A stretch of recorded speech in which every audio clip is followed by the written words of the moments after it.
Bienvenue sur la plateforme MOOC de Tagat, lms.tag-at.com. Partagez autour de vous. Alors, une fois qu'on est à l'aise avec la question du droit d'auteur, l'élément qui va être important aussi de comprendre par rapport à YouTube, c'est les networks. Donc, les networks, ce sont un peu les réseaux de diffusion qu'il y a, qui concernent quelquefois, généralement, plusieurs chaînes YouTube, derrière lesquelles tu as notamment ces fameux networks. Donc, on va un peu revenir sur la définition de ce qu'est un network. Mais c'est aussi intéressant de pouvoir analyser différents points. Et pour ça, vous avez Social Blade. Donc, Social Blade va vraiment vous permettre de pouvoir avoir des analyses parallèles, surtout des analyses génériques sur toute la plateforme, avec notamment aussi une possibilité de regarder et d'analyser quelques chaînes qui ne sont pas forcément les nôtres. D'accord? Et ça, c'est un élément qui est assez intéressant. Donc, par exemple, ici, vous avez la liste du top 25 sur YouTube en termes effectivement de nombre d'utilisateurs. Alors, et celui qui est le plus réputé en termes notamment d'abonnés, donc de nombre d'abonnés, c'est PewDiePie, donc très populaire. Hein.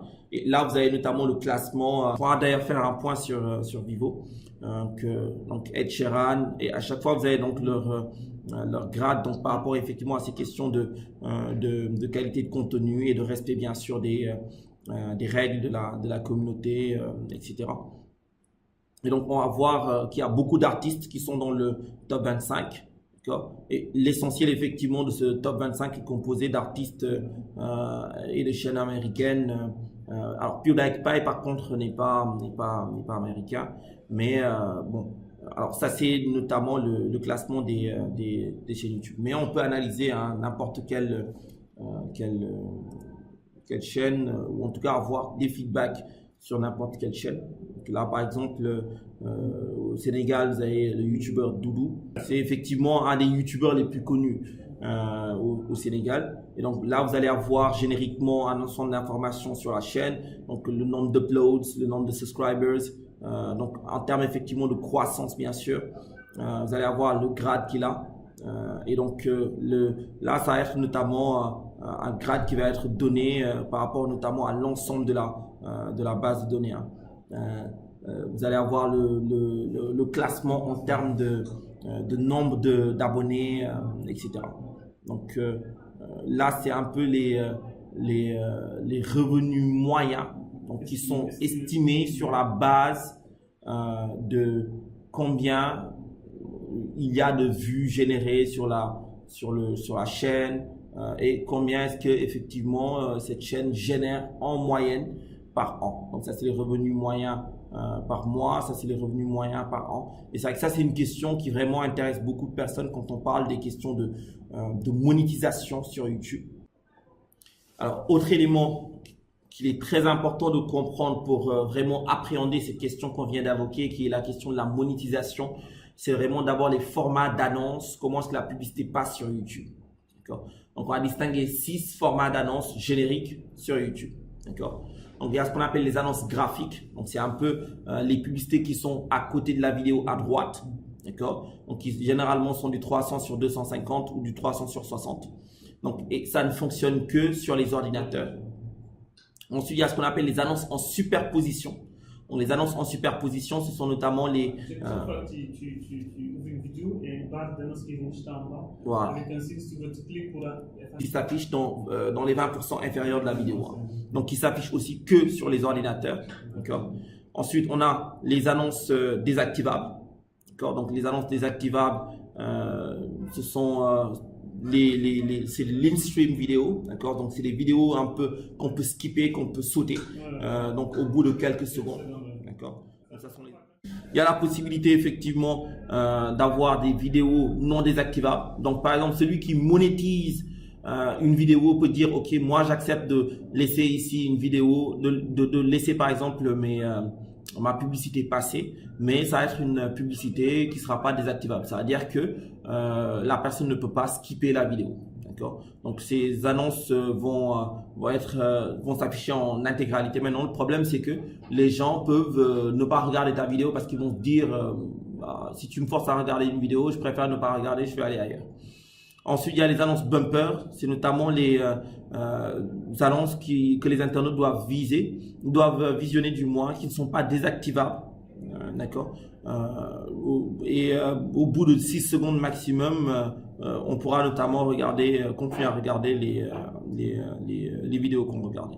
Ensuite, il y a les fiches commerciales qui peuvent aussi s'afficher. Donc, on va avoir des fiches qui peuvent notamment se présenter et qui sont liées notamment à la vidéo qui est évoquée et qui va permettre un peu aux internautes de pouvoir les parcourir et de pouvoir cliquer sur l'accroche qui va apparaître au niveau de la vidéo. Donc, ce sont les différentes formes de publicité qui passent sur YouTube. Maintenant, lorsqu'on est intéressé par la monétisation de vidéos sur YouTube, c'est important de comprendre néanmoins quelques points. Donc, premier point, c'est que les vidéos monétisables, il y en a certaines et il y a des vidéos qui ne sont pas monétisables. Donc, lorsque notamment on utilise des vidéos qui, on va dire, ne nous appartiennent pas, donc des vidéos pour lesquelles on n'est pas titulaire des droits d'auteur à 100%, mieux vaut ne pas essayer effectivement de les monétiser parce que justement, ça ne passera pas. Donc, il y a des vidéos monétisables, il y a des vidéos qui ne sont pas monétisables. Ensuite, 1000 vues va équivaloir à $1. Donc, c'est un peu 0,001 $, donc pas 1 euro, mais $1 par vue. Maintenant, il ne faut pas automatiser et dire, par exemple, que lorsque quelqu'un a une chaîne et que notamment la chaîne fait X millions de vues, que automatiquement c'est X millions ou X milliers ou X centaines de dollars qui ont été gagnés, parce que justement quelquefois les vidéos n'ont pas été soumises à cette logique de monétisation, quelquefois il n'y a pas eu de publicité, quelquefois même si on les a soumis à la monétisation, toutes les vues n'ont pas été liées effectivement à de la publicité. Et donc on connaît tous par exemple quelquefois, et il y en a beaucoup qui font ça, par exemple des gens qui ont des chaînes YouTube mais qui diffusent sur ces chaînes YouTube des vidéos qui ne leur appartiennent pas. Et ça aussi, c'est un élément qui, bon, maintenant il y en a qui le font sans essayer de les monétiser, mais surtout pour voilà, générer de l'interaction avec leur communauté. Alors, dans le monde du sport, par exemple, il y a beaucoup de youtubeurs qui, par exemple, font des chroniques sur le sport, le football ou le basketball. Par exemple, j'aime la NBA et je décide notamment de faire des vidéos où je vais notamment faire des commentaires sur les joueurs de la NBA, etc. Mais je prends les vidéos de la NBA. Je ne suis pas titulaire de ces trucs. Et donc, en fonction des durées que je vais mettre sur des matchs ou encore sur des trucs, etc., la vidéo risque de ne plus être monétisable. Ou sinon, lorsque notamment la NBA fait des réclamations, bah, l'argent qui devait être reversé aux youtubeurs va être reversé finalement à la NBA, aux propriétaires effectivement de ces droits-là. Donc, il ne s'agit pas de 1000 vues simples, mais de 1000 vues avec publicité affichée. Et certaines publicités ne s'affichent pas sur le mobile, donc c'est important de l'intégrer. Donc, comme on l'a dit un peu plus tôt, donc les annonces en superposition et les annonces graphiques ne s'affichent pas sur le mobile. Et on l'a dit un peu plus tôt, l'essentiel, surtout en Afrique, au Sénégal, de la consommation de vidéos se fait par le mobile. Surtout en Afrique, au Sénégal, de la consommation de vidéos se fait par le mobile. Donc, c'est un élément aussi à prendre en compte. Et ça aussi pour le youtubeur qui essaie effectivement de monétiser. C'est un handicap. Voilà. Et donc, il doit stratégiquement structurer son contenu pour qu'il soit adapté effectivement à des logiques mobiles et donc aussi poser sa stratégie de monétisation dans ce sens. L'autre élément qu'il faut intégrer, c'est qu'il y a beaucoup d'utilisateurs sur ordinateur qui utilisent AdBlock. Donc, les éléments de blocage de publicité. Et ça, lorsque notamment la publicité est bloquée, forcément, bah, on n'est pas payé pour ça. Et l'autre élément, c'est l'appartenance ou non à un network.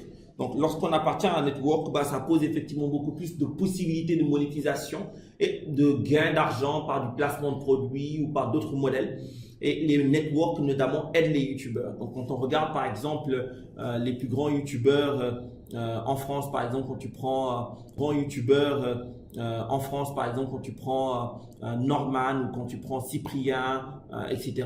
Donc, ce sont notamment des youtubeurs derrière lesquels tu as des networks. Et donc, les networks qu'on évoquait un peu plus tôt, c'est quoi? Bah, ce sont des réseaux multi-chaînes. Donc, un réseau multi-chaîne, ça va être notamment une entreprise qui va travailler conjointement avec les sites notamment de partage. Donc, ça peut être YouTube, ça peut être aussi Dailymotion, etc. Et donc, qui va proposer aux vidéastes, aux youtubeurs des services ayant trait à la monétisation, à la promotion de contenu. la gestion des droits, l'aide au développement et les relations avec les annonceurs et partenaires commerciaux en échange d'un pourcentage sur les revenus de la chaîne. Donc, ils vont leur permettre d'obtenir une meilleure visibilité. Ils vont notamment avoir accès à des outils pour enrichir l'expérience sur YouTube. Ils vont leur permettre de rencontrer d'autres YouTubeurs qui pourront devenir des partenaires et donc aider notamment le développement de la chaîne. Ils vont voir le harcèlement qui peuvent exister aussi quand on commence à devenir populaire. Et ils vont aussi aider à trouver des sponsors. Et ça, c'est un élément aussi qui est important. Et là, notamment, on peut évoquer ce point sur par exemple, le rapport entre des chaînes ou des entités dans le média qu'on connaît et qui justement sont liées à des networks, donc à des réseaux multichaînes. Donc Vivo qu'on évoquait un peu plus tôt, il y a Vivendi, donc qui est le groupe média qui est derrière. Donc Vivendi qui détient aussi Canal Factory. Donc ils sont affiliés effectivement à ça. Donc vous avez les Endemol Beyond, Mashima, etc. Et tout ça, c'est notamment des réseaux network. Et donc on va voir effectivement là le classement des réseaux network en termes effectivement de classement des réseaux network. En termes effectivement d'inscrits, donc par rapport au global des inscrits sur l'ensemble des chaînes qu'ils gèrent. Et là, on a notamment le classement par rapport au nombre de vues. Et là, on va avoir effectivement les questions en termes de répartition par catégorie. Là, c'est la répartition par rapport à la comédie et au divertissement. Donc là, on a notamment les 30 chaînes YouTube françaises, d'accord, en termes de nombre d'utilisateurs, donc avec Cyprien qui caracole en tête, ensuite Norman, ensuite Squeezie, Rémi Gaillard, donc très populaire, hein, Cyprien Gaming, Mr V, etc. Donc eux tous, ce sont des YouTubeurs qui aujourd'hui monétisent leur truc. Maintenant, en termes effectivement toujours de réseau networking, ce qu'on évoquait un peu plus tôt par rapport à Vivo, c'est que en termes de diffusion, de détention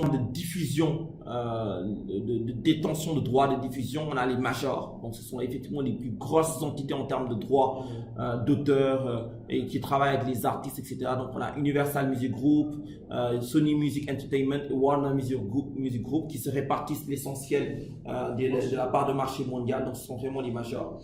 Et donc, Vivo est une entité effectivement qui va travailler par une logique d'hébergement de vidéos musicales. Et ça, c'est notamment par rapport à un accord qui est né entre YouTube et Google et les majors notamment du disque. Et ça va permettre notamment d'évoquer. C'est effectivement ça, YouTube Premium. Parce que le fait est aussi de comprendre et de constater que YouTube, en fait, est on va dire, n'est pas aussi rentable que ça. Et d'ailleurs, on pourrait remettre en cause la rentabilité de YouTube. Mais Google maintient quand même YouTube. Et d'ailleurs, pendant longtemps, la question du modèle économique de YouTube est revenue sur la table plusieurs fois. Alors, aujourd'hui, ils ont lancé notamment YouTube Premium qui au début s'appelait YouTube Red et qui est aujourd'hui disponible dans certains pays, pas tous les pays du monde, mais qui est disponible dans certains pays, les États-Unis, le Canada, la France, etc. Donc, il y a certains pays dans lesquels c'est disponible et où ils proposent notamment des contenus exclusifs. Donc, on va avoir la possibilité de regarder des vidéos sans annonce, avoir notamment l'enregistrement hors connexion, la lecture en arrière-plan, le mode audio, l'abonnement, etc. Et c'est pas un modèle qui est, on va dire, qui est bête dans le sens où quand on regarde notamment Netflix, quand on regarde Amazon Premium, ce sont aussi Amazon Prime du moins, ce sont des plateformes qui fonctionnent un peu sur la base du même modèle et que YouTube cherche effectivement on va dire à compétir, à concurrencer. Et donc pour ça, ils ont des plateformes à la fois avec des contenus exclusifs. Par exemple, ils ont fait un point avec certains YouTubeurs, Scare PewDiePie, donc qui est un contenu avec PewDiePie. Donc il y avait un ensemble de types de contenus, des original movies, des contenus spécifiques qui allaient être conçus rien que pour YouTube Red. Tout comme par exemple sur Netflix, on a des contenus exclusifs ou encore sur Amazon Prime, on a aussi des contenus exclusifs. Et donc c'est un peu ça, un des points de la problématique du modèle économique de YouTube. Donc, en somme, ça, c'est vraiment les éléments sur lesquels on peut plancher quand on parle de la formalisation de la stratégie sur notamment créer du contenu de qualité.